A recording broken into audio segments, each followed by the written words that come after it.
اور ماں اس کو کلمہ پڑھا رہی ہے، ویسے بہت افسوسناک ہے۔ ان کا ذکر کیا، ویسے ذکر بنتا بھی تھا، اور اس سے پاکستان کے اندر بہت سارے لوگوں نے پھر وہ حصہ جو ہے کاٹ کے شیئر بھی کیا ایک ہاں دوسرے جی، کے ساتھ، شہداء کا، ان کے ورثاء شہداء کا کا، اس کا سلام پیش ورثہ کیا کیا۔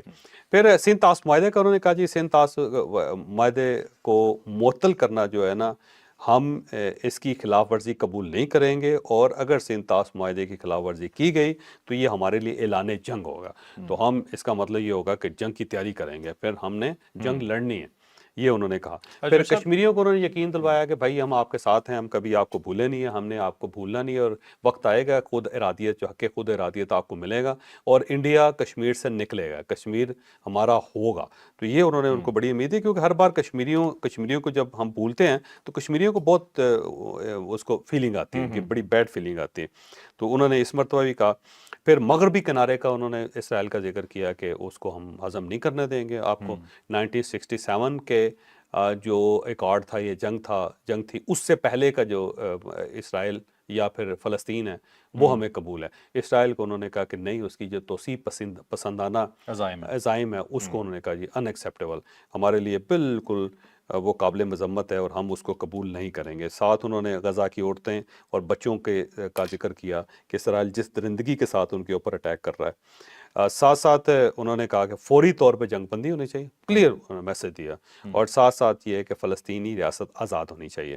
ساتھ قطر کا ذکر کیا، اور انہوں نے کہا جی قطر ہمارا بھائی ہے اور ہم اس کے ساتھ کھڑے ہیں، بالکل یہاں پہ اب دیکھ لیں قطر کے ساتھ کسی اور ملک نے نہیں کہا، صرف پاکستان نے کہا۔ پاکستان نے ساری تقریروں میں جتنی تقریریں دیکھ لیں، صرف پاکستان نے کہا ہے کہ قطر کا ذکر بھی کیا اور اس کے ساتھ کھڑا ہونے کا اعلان بھی کیا، اور ساتھ ساتھ جو پاکستان کے اندر دہشت گردی ہو رہی ہے اور جو افواج پاکستان کی قربانی ہے ان کا ذکر بھی کیا۔ تو میاں شہباز شریف صاحب کی تقریر واقعی بڑی زبردست تھی، اور عالم اسلام کے تمام جو اخبارات ہیں، ٹیلی ویژن چینل ہیں، ان سب نے ان کی جو خبریں ہیں وہ نکال کے ان کے ٹکرز بھی چلائے ہیں، ان کے کلپس بھی چلائے ہیں۔ تو عالم اسلام یہ سمجھ رہا ہے کہ پاکستان جو ہے نا اس نے لیڈرشپ کا پورا حق ادا کیا ہے، اس نے پورے مسلمانوں کی جو آواز ہے، جو عالم اسلام کی آواز ہے، اس کو بلند کیا ہے۔ تو یہ میرا خیال ہے بڑا کریڈٹ ہے پاکستان کا۔ اچھا چوہدری صاحب، اس سے ایک بڑی اسپیشل میسیجنگ ہے۔ اس سے پہلے سندھ طاس کے معاہدے ختم ہونے کو جب ہم اعلان جنگ کہتے تھے تو پاکستان میں بیٹھ کے کہتے تھے، اس دفعہ پوری دنیا کے سامنے جا کے اعلان کر دیا کہ اگر ہمارا پانی بند ہوا تو ہم اسے جنگ تصور کریں گے اور ہم سے کچھ بھی ایکسپیکٹ کریں اور گے۔ یہ اعلان جنگ ہے، بالکل اعلان جنگ، بالکل ٹھیک۔ چلیں، بہت اچھی تقریر جی، اور واقعی ایسا لگا کہ پاکستان کا وزیر اعظم ہے، اور واقعی دیکھ کے بہت خوشی ہوئی کہ اتنی کلیئر میسیجنگ ہمیں کسی پریزیڈنٹ یا پرائم منسٹر کی تقریر میں نہیں ملی یا کم ملی جتنی وزیر اعظم شہباز شریف صاحب کی تقریر میں تھی۔ اچھا اب چلتے ہیں جی اگلی سٹوری پہ، بہت ہی زبردست سٹوری ہے جی، اور اس سٹوری کے اندر مختلف قسم کے کوئی موڑ آئیں گے عجیب و غریب۔ بات شروع ہوئی تھی شکایتوں سے، بھارتیوں نے آئی سی سی کو ہماری شکایت لگائی، ہم نے بھارتیوں کی شکایت لگائی، پھر انکوائری سٹارٹ ہوئی۔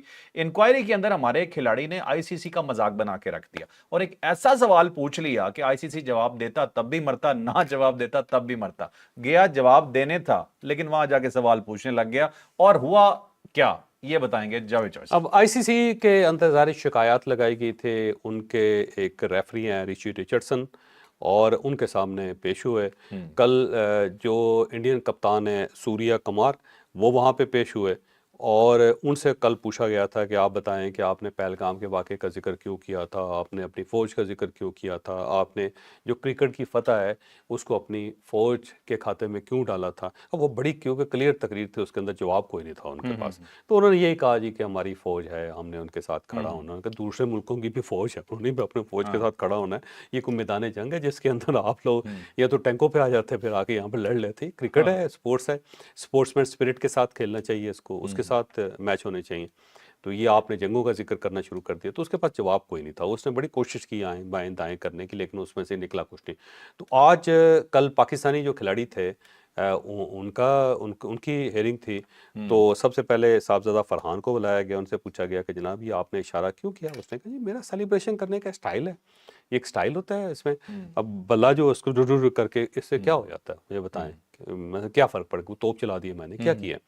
اور ساتھ ظاہر ہے دھونی کا ذکر کیا کہ دھونی تو ہمیشہ یہ کرتا تھا، دھونی نے کئی مرتبہ ایسا کیا ہوا ہے، سارے کھلاڑی ہیں، کوئی بندہ کلاشنکوف کی طرح لہرا دیتا ہے اس کو، کوئی گن کی طرح لہرا دیتا ہے، کوئی تلوار کی طرح لہرا دیتا ہے، تو یہ تو کیا جاتا ہے، اگر اس کے اندر آپ سمجھتے ہیں آبجیکشنیبل ہے تو پابندی لگا دیں آپ پھر پوری دنیا میں۔